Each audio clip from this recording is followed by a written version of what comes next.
Welcome back to TarHeelIllustrated.com. And if you are watching us on our rapidly growing YouTube channel that is called Tar Heel Illustrated, I'm THI publisher Andrew Jones, and joining me is our director of football recruiting, football analyst, and jack of all trades, Miss Deana King, and of course, our budding jack of all trades, who is now a podcaster extraordinaire, Mr. Brandon Peay. We are here for part two of our three-part series, just having a conversation about Carolina football. We're at the midpoint in between the ACC championship game and the Holiday Bowl when the Tar Heels will take on Oregon out in San Diego. So we thought it was a good time just to sit back and have a conversation, toss a couple of topics out, and see where the three of us go. This is not rehearsed. We just did the offensive one, so we're going to follow a very similar format here in the defensive one, and it will be interesting to see where this thing goes because defense is a little trickier topic than offense is for this program, given the narrative about Gene Chizik's defense this season through 13 games. Guys, we're going to dive into this defensive stuff. Don't hold back. Whatever you got to say, go ahead and say. And I'm going to start with Brandon on this one. I started with Dean on the last one, so we're operating in the realm of fairness here. So Brandon gets to go first on this one. Same question as the last one. What stands out to you about the defense when you're thinking about where it is 13 games in, where it is heading into a bowl game, and then with an eye on 2023? What's the first thing that jumps out to you? Well, honestly, the first thing that jumps out to me is the amount of improvement they have made from a overall, just from the amount of points that they were allowing. I think they've gotten much better at the whole bend but don't break philosophy. For positives, one of the first things that jump out to me is the performance of the linebackers, Cedric Gray and Power Echols. I think Power Echols had some troubles in coverage, but I think those two, when it comes to stopping the run, they did a really good job, especially when the jack position consistently set the edge and they forced the running back to choose a hole to run through. Those guys were really good at dissecting which hole they thought the running back and making that collision. And I think they enjoyed the collision part the most. But I think that was that's the best part of this defense is those two linebackers right there. Before Deana talks and gives her take on that, I want to stay on this. You sat next to me pretty much every game this year. Yeah. Road and home. And one of the things you constantly harped on was the jack setting the edge, because that's what Gene said. When we asked Gene back in August, in the summer, and then in August again, what is the primary role of the jack? He said it's supposed to set the edge. And Noah Taylor did a pretty good job of that, but that was also during a time when the rest of the defense wasn't really in line at all. And I think there were times Noah was trying to do too much, trying to do more than just his role, and sometimes didn't set the edge. It's not an offense to him at all. It's not criticism of him. He's trying to win football games. I do think everyone else settled in a little bit more as the season went on. And of course, they didn't have Noah the last several games, but Kamen Rucker was there a lot, kind of beat out Chris Collins in the end at setting the edge. So are you saying when the jack sets the edge, Gray, who was really good all year, was even better, and Echols, who was pretty good, was much better? Yeah, for sure. It's not just the jack; it's also the power in. Depending on which side they run. And I thought that's what Des Evans really, really did a good job with when he was healthy and playing. I thought he did people always look at the sack numbers, but I think he did a really good job at setting the edge. And I think he was one of the biggest losses when it came down to their rush defenses. But setting the edge, those two guys have to set the edge, because if they don't, that means the corner has to do it, and it's much harder for the corner to do it than those bigger guys. So yeah, that's exactly what I'm saying. Deana, he makes a really good point. Staying on what Brandon was talking about, I think the Des Evans factor is something that people really didn't talk about. You didn't see his name come up in the threads. I didn't get any questions about Des at all. But when they lost Des, and they lost Noah, and it forced Rucker to play Jack, they lost their two best rush ends, because Rucker, along with Des, and it's not just the rush end element, it's the setting the edge element. They were the best that they had. And so that was a huge loss because they had to compensate more. And you put Ritzy on the outside, and he's so much better on the inside. So your thoughts about Brandon's point about setting the edge and about Des Evans? Well, the fans are looking at stats and everything. And, I'll be honest, Desmond's stats were not they're not really great sacks, tackles for losses, and everything. But it just seemed like every week that Mac would mention Desmond, even if Desmond playing his role, keeping things inside and everything. So it's not all about stats. It's about doing your role and everything. And when they lost both of those against Pittsburgh, I mean that defense, they took a big hit and everything. And so people want to be critical of them, but you lose your starting ends and a really reliable defensive tackle in Vahasic, and you start moving around people, taking away from their strengths, kind of like moving Rucker when we know Rucker is better with a hand on the ground. It just the defense, they had to adapt, and for the most part did pretty well considering what happened. Brandon, it's not about stats. It's about how much you can affect the offense. Yeah. And I think that's your point about Dez. Stats weren't there, but he did affect offenses a decent amount. Probably was trending in the right direction, doing it more consistently when he got hurt, because that Pitt game was a pretty good example of some of the things the defense kind of taking shape the way they had envisioned. It took a little while, but it was starting to that game, wasn't it?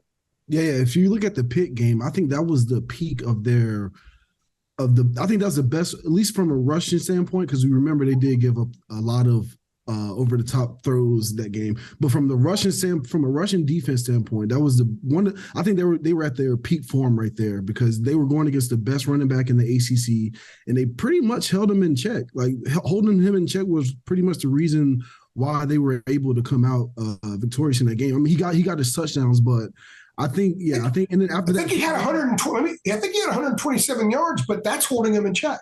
Yeah, holding him in check because he didn't go for 250, and 250 would have been the disaster defensive people had seen earlier in the year. But it was 127. In the end, they forced Slovis to have to try to beat him with his arm, and he had success early, but did not have success late.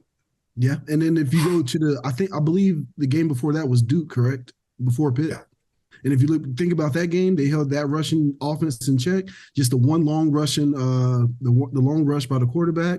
So it was like at that point in the season, they were really starting to figure things out, at least from a rushing standpoint. And I believe I wrote that in one of my Peay's views about how much better they were in ACC play against the rush versus out of ACC play. Yeah. And with a defensive, especially when the defensive backfield is struggling, when you can stop the run and you can, like you said against Pitt, when the offense is in a position where they're forced to pass it and passing is not an option that they have, it makes the struggling defensive backfield do a little better than they can. Deana, what jumps out to you when you think about what the defense did through 13 games, maybe how it evolved going into the bowl game now, and then with an eye on 23? Well, I've just been impressed with Cedric Gray at linebacker to come from where he has. I mean, he was a wide receiver athlete coming out of high school and has made himself into an all ACC linebacker and going up on NFL draft boards. I mean, he has a great shot of being drafted now, being all ACC, leading tackler, played a lot of snaps. So I would say the linebacker group with Eccles and him, their ability to stay healthy. I mean, it would have been really, really disastrous if Ced Gray or Power Eccles went out because of the lack of depth. I mean, they didn't have much linebacker depth. They at one time they were playing Jake Harkle rode a walk on goal line. So just to credit them to and playing smart, because with all the targeting and you're a linebacker and you get put in situations where you could possibly make a hit that's a targeting call. So Power had some targeting calls last year and everything. Yeah. So just a good job at the linebackers, and Coach Thigpen's done a really good job there, developing Cedric and Power. and everything. So I think the linebackers are in good shape.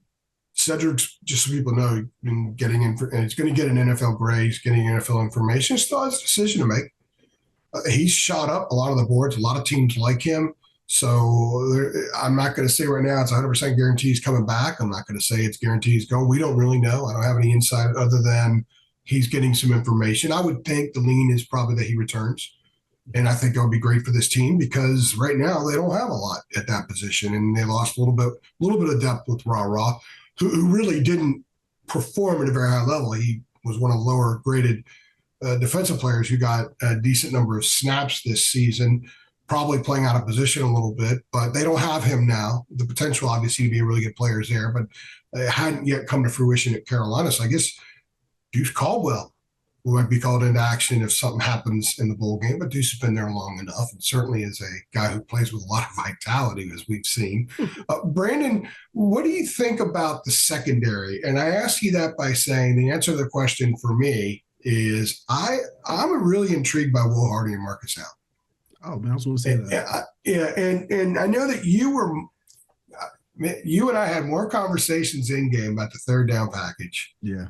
With Hardy and those guys rolling out there, and I even said, and we both kind of agreed early on. Yeah, why is that true freshman guard covering Michael Mayer over the middle of Notre Dame? Why can't? But I think the payoff was he had to go through that, just like with any athlete. He had to go through that to get to where he is now.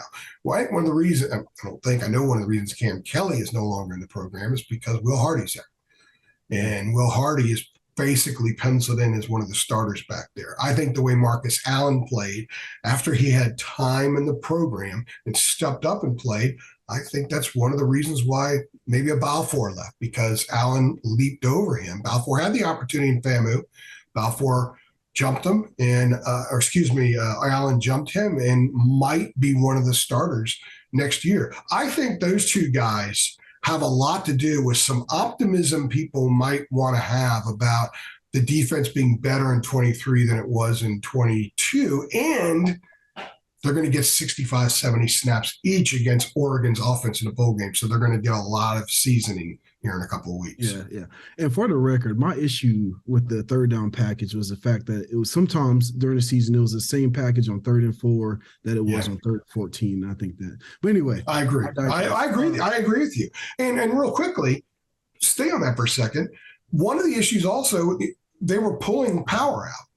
Yeah. On that. So if he's an NFL linebacker, he's got to be able to cover. At some point, you've got to be – take the training. Your starting linebackers have to be able to be on the field on all downs. They've got to, especially when there's not much depth there.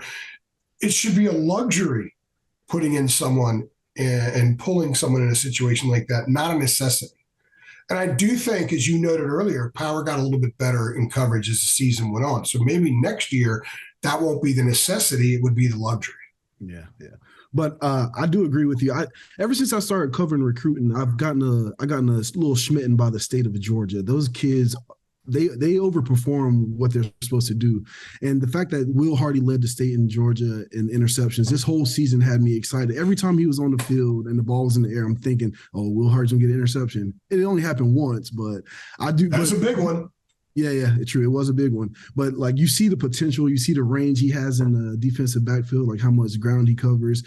Sometimes you can still see the indecisiveness. I hate that word. Indecisiveness in his head but I think as the more reps he gets, he's going to get more comfortable. And I think you're going to see a really, really good college football player probably starting against Oregon, honestly. He probably started to break out.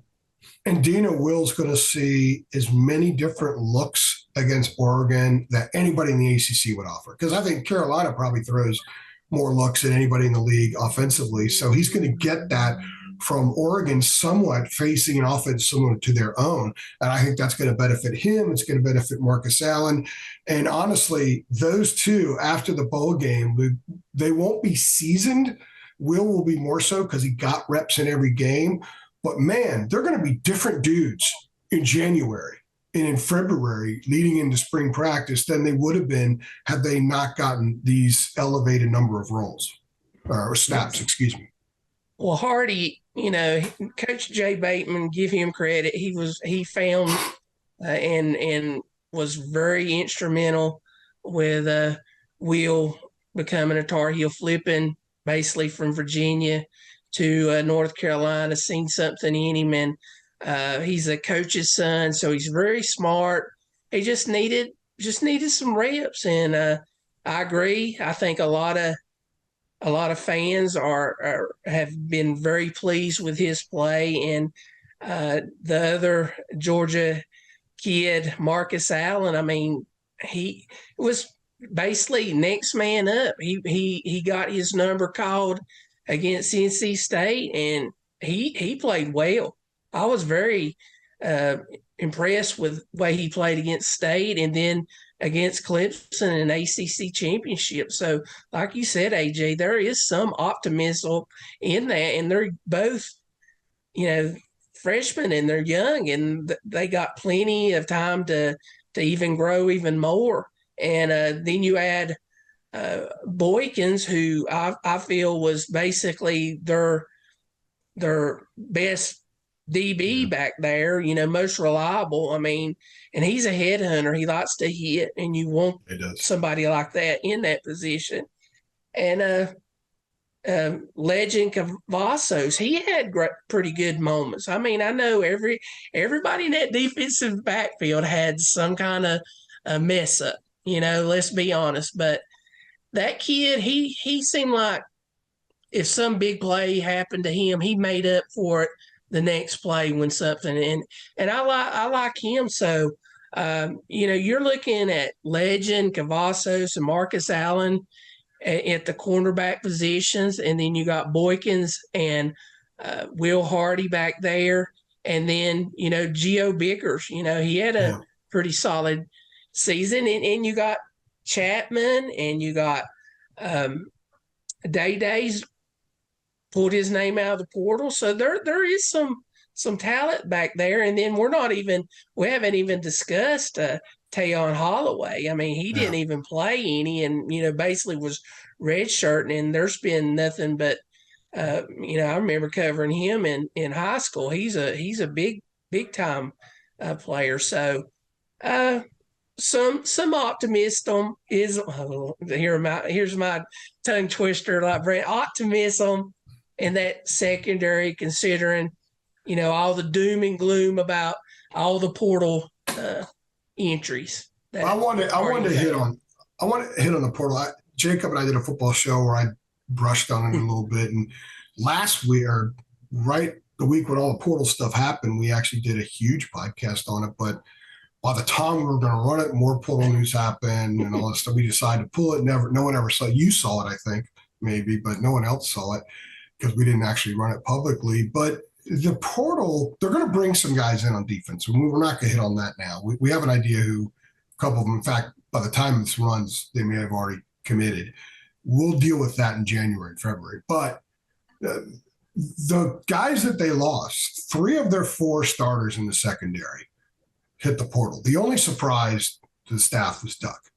The other ones were not really a surprise, because basically this was a situation where you're either not going to play or you're going to be pushed for a starting spot. So guys decided, okay, well, we're going.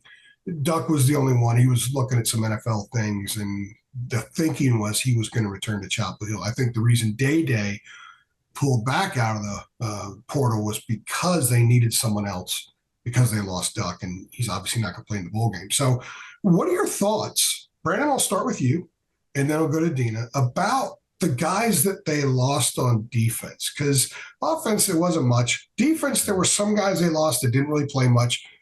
Silver didn't play much. Nash didn't play much, and so on. Balfour didn't play much. But they did lose some guys who got a lot of reps. Collins told us before senior day that he wasn't coming back, that he was moving on. So he's entered the portal. I'm not sure if he's going to play again or not. He probably just wants to see what's out there.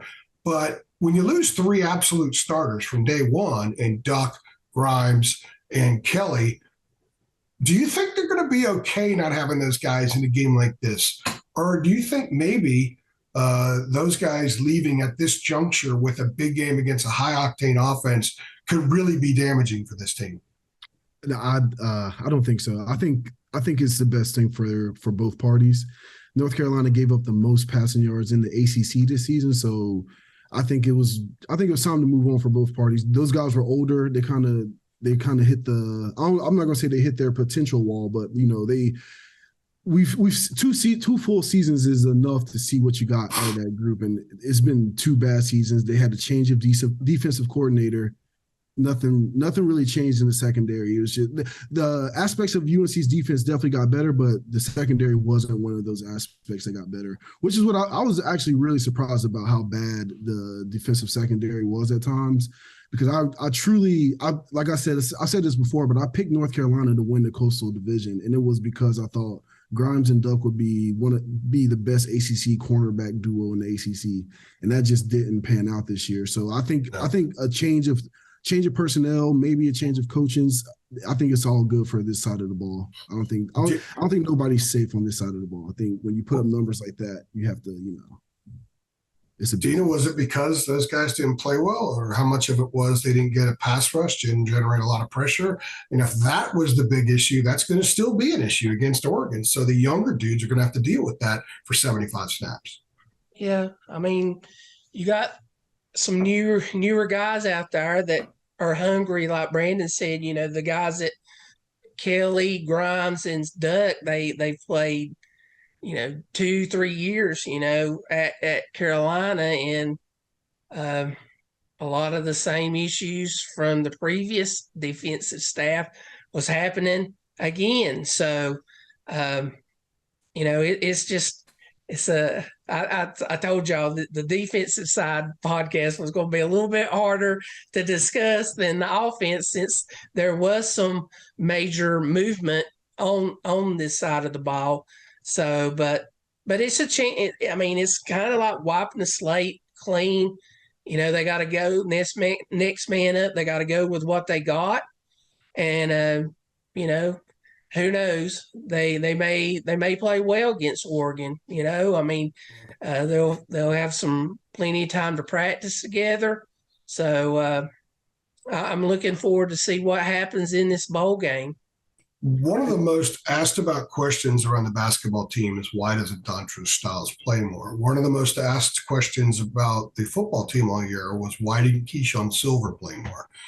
Deana, you know Keyshawn as well as anybody. You were on top of that recruitment, talked to him a lot. Keyshawn was great to us, got a great personality. He was one of the ringleaders of that class, which has broken up quickly, those 2 classes pretty much. And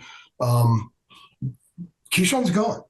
He played some important snaps against Miami. That's because it was humid there that day. He actually made 2 really good stops inside the 5-yard line on the goal line stand possession that Carolina had in that game, and we didn't see him again. I know some things about what was going on. What is your take about what happened with Keyshawn, and are you surprised that he's out this quickly? Following Keyshawn with his recruitment, first time we saw him was at I think one of the Showtime, and he was like 240, standing beside Desmond Evans, and I remember saying, "Who in the world is that?" And it was Keyshawn. And from that point on, he had a really good, solid career at Rocky Mount, and started getting all these accolades and star rankings and everything. And then when he committed to Carolina and become like you said, the ringleader of the recruiting, main recruiter and everything, and it's to see somebody like that really, really loved and promoted North Carolina, to see him not fulfill his potential at North Carolina is kind of disheartening. I mean, he put on some weight. He was I don't know exactly how much he got it to, but 338 was the last went up over, I heard, and that was in the middle of the season. They wanted him at about 315. Yeah, and he did have some knee issues when he was in high school, and putting weight on already sort of injured knee, and it puts a lot of strain, and I just don't think he ever quite I'm losing the. Well, he didn't come close to reaching his potential.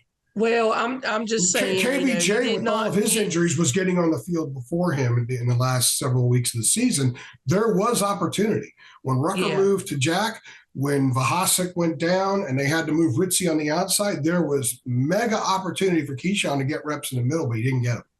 Yeah, I'm just saying he just maybe just didn't make the adjustments from high school to college like a lot of other kids do, because in high school you're the main dude, Yep. and when you get to college, everybody's been the dude and everything. Exactly.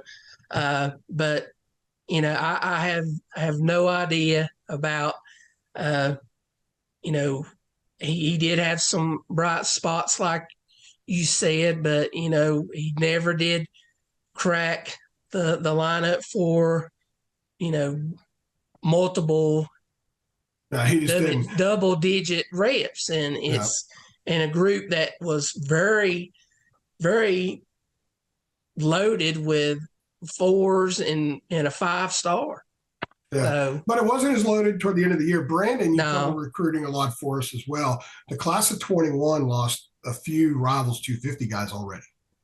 Rara was in there. Do you know, was Nash a 250? I think he was at he one was point. 4-star. So Brandon, how much, and Deana, you can answer this after Brandon, since you had your flag planted in the soil in this for a couple of decades. How much is recruiting in the state affected that right out of the gate, within 2 years, 3 Rivals 250 in-state guys are gone? I think it's a normal progression. I think not, especially nowadays with the transfer portal, I think this is just normal. Like, you bring in a good recruiting class, there's going to be guys who don't pan out. It happens every single year. And I just think now both coaches and players have the means to move on from a situation much easier than they did in the past. So I think it's actually just good for both parties. Sometimes sometimes things just don't work out for whatever reason, and it's just time to move on. So I don't think it's a bad thing that I think the players that they've lost, I think both parties are okay with losing. I think both parties are okay with parting ways. Deana?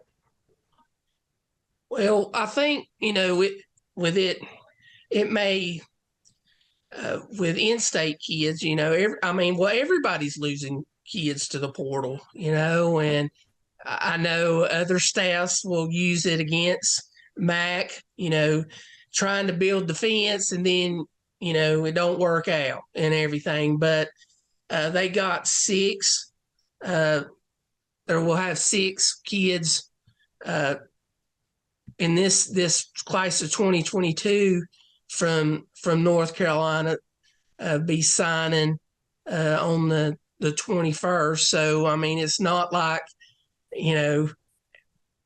really, really bad, but it's just, you got when your name is called, you got to perform, and is it best for both sides to move on and turn the page and start a new chapter?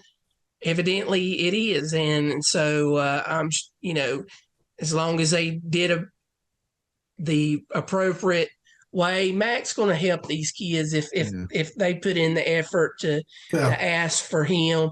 I know Coach Brown is a he's still basically has relationships with these kids, and he wants to see them not end up out of college, and they'll help them find schools. Yeah, there's no doubt about it. And so go ahead, Brandon. But as far as recruiting, I don't think it's a major thing, because like Brandon said today, with the transfer portal and all this, it's just a crazy season, and it's not like it used to be. Brandon, you want to follow up, and after that, I have another question I want to throw out. I was going to say, and I was going to add to Deana's point, and as blunt as it sounds, Drake May had to carry this team, and they have to lighten his load. So if they can, get rid of some scholarship guys who weren't contributing to the team and replace them with impact players. They have to do whatever they can do to take full advantage of Drake May's last year at Carolina. All right. So what is the impact of Tony Grimes? So he was in that class originally and then reclassed at the last minute. I wonder if Mac would ever do that again.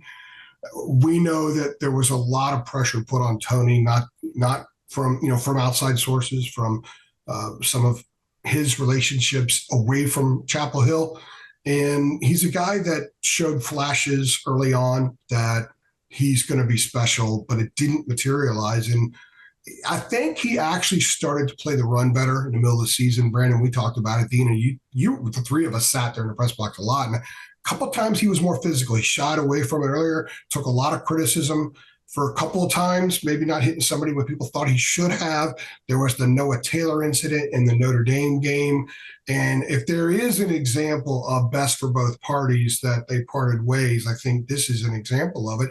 But what is the effect in the 757 with Tony Grimes and his dad, who is highly influential in that area, on the recruiting trail? Deana. Yeah. Carolina, they still have Dre Bly, and Dre Bly is a legend in Virginia Beach and very respected there. I mean, they're getting some more kids from the 757, and they have offered several kids in the 757.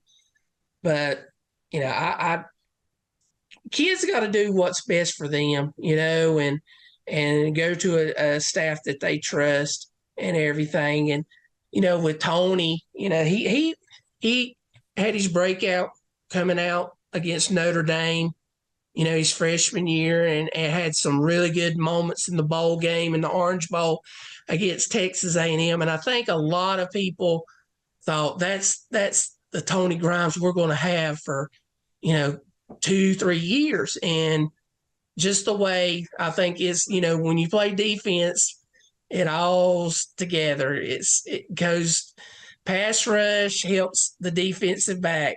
Coverage helps the defensive line possibly make sacks. So maybe just the defensive philosophies of UNC did not fit Tony's strengths. I mean, Tony was a guy that liked to play up on receivers, and with North Carolina, it just didn't seem like they ever had the guys up doing press coverage.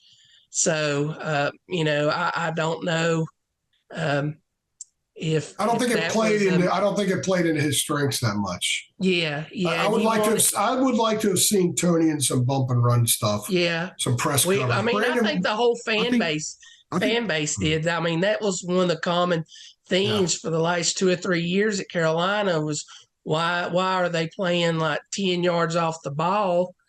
They keep everything in front. 10 yards. So, Brandon, what are your thoughts? I think the impact on the 757. I think it's yet to be seen. I think a lot is riding on this next season because they have to win to the level in which the recruits are being pitched that the program is capable of winning at. So I think until they win at that level, if they don't win at that level, it won't because objectively speaking, their recruiting has cooled off. If you compare it from the class of 2021, the class of 2023, it's cooled off a little bit. And is directly resulted. I think it's directly connected to the results on the field. So I think if they can get on the win, if they come out and win 11 games next year, and North Carolina is the cool place to be again, I think the impact can go. I think they can go back to where they were before because North Carolina recruits itself. Like being the biggest program in the state, it recruits itself. So John Bunning had a number 13 class 1 year. John Bunning had a number 13 recruiting class 1 year. Yeah. So and Max said last year the shine's off. So so.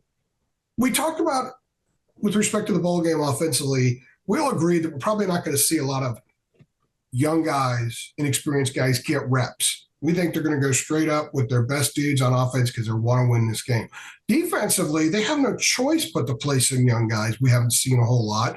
So, what are you looking forward to seeing in the bowl game from the defense? What position group? We know what Cedric can do.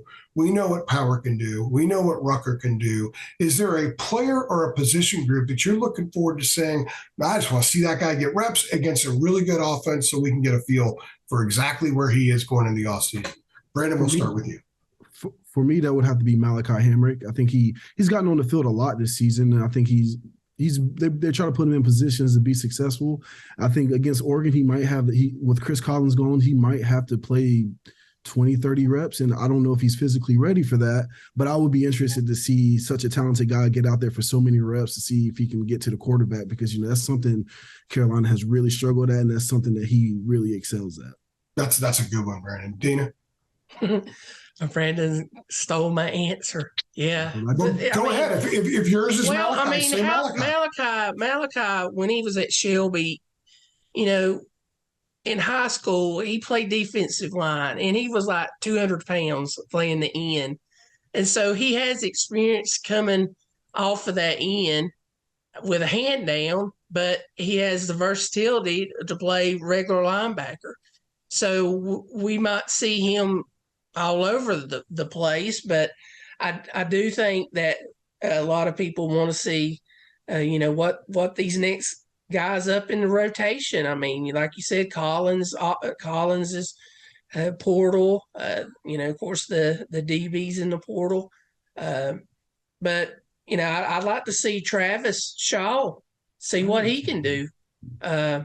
He's been his snaps have been going up gradually, and we tried to tell people that Travis is still a threat. I mean, well, they don't like to use that, but he's still a young guy, still learning to play. I mean, against guys equal his size and strength. And then he's not overpowering somebody from Page High School or Southwest Guilford. He's trying to block or get around a block from a Grant Gibson or someone like that. Yeah. So I'm anxious to see him. I want to see Miles Murphy play a game, where we thought that Miles Murphy, before the season, there was a lot of very positive stuff, excited about him. A lot of expectations for Miles. I'll just say the front defensive. Yeah, and let me throw in there real quick. Deana, let me throw in about Miles. People that may not know, Miles had a terribly injured ankle there for a while. He wasn't practicing for a while. And he said later in the year he was 100%, but I'm not sure he ever was 100%. He ought to be by the bowl game. So my answer to the question, if I may ask myself, is Marcus Allen. Go back to what I said earlier on, because he was pressed into action against Georgia Tech. Then he played against NC State and then against Clemson. And Clemson doesn't have the receiving core it once had. None of those teams had the kind of dudes he's going to have to deal with Oregon. So I want to see him against high-end guys that are applying pressure to the defense constantly with the way they play offense. I want to see what he does in that game. To me, if he has a really good game, the kind of optimism people should have for that position aspect of the defense, and maybe some of the stuff they can do next year up front and with their blitzes. Because keep in mind, everybody complained about they don't blitz enough. Well, they didn't blitz enough because they never fully trusted the corners. And this goes back to what Brandon was saying earlier. Who are the corners? Grimes, been around. Duck, been around. And they still didn't blitz a lot because Gene and Charlton Warren and Mac, they didn't trust Grimes and Duck in their coverage enough to blitz because they didn't want to leave them alone out there. They didn't think they can get the job done consistently. Now, they did get a little bit. They did blitz a little bit more as the year went on because Duck got better. He got healthy, he got better, and he got past the mental block of the injuries. Grimes, I do think, got a little bit better as the year went on as well, and the blitzes increased. But they would love to blitz a lot more.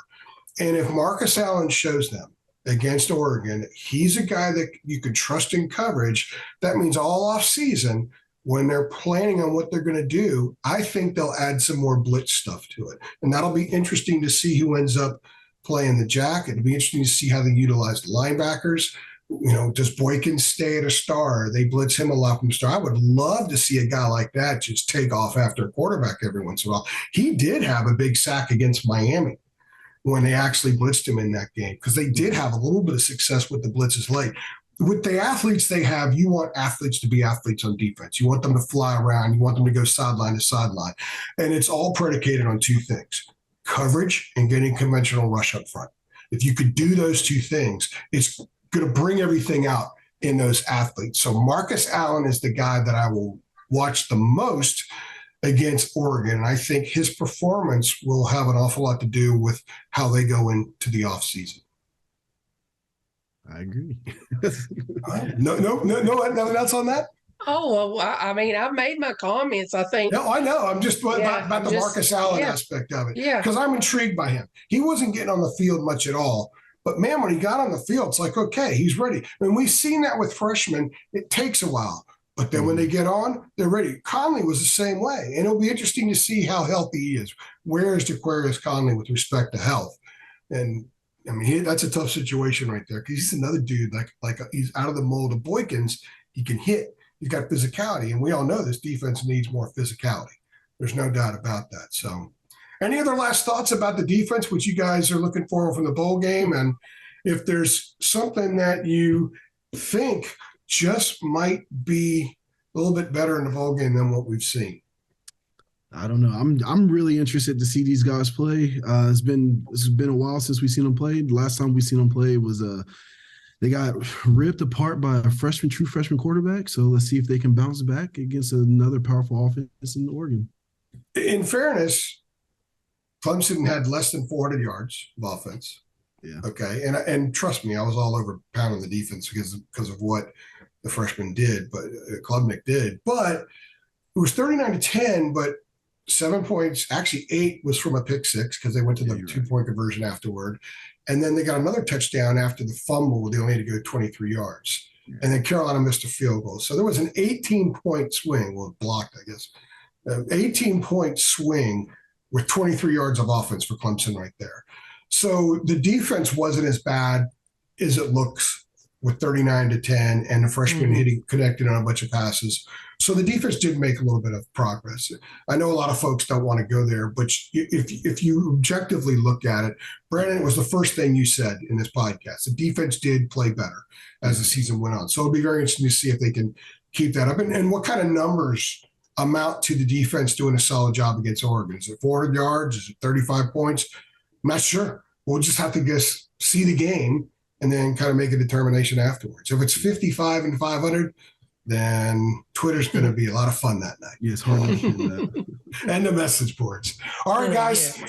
She's Deana King. He's Brandon Peay. I'm Andrew Jones. Part 3 of our podcast where we discuss the program as a whole. That's coming up. Thanks for stopping by. Thank you.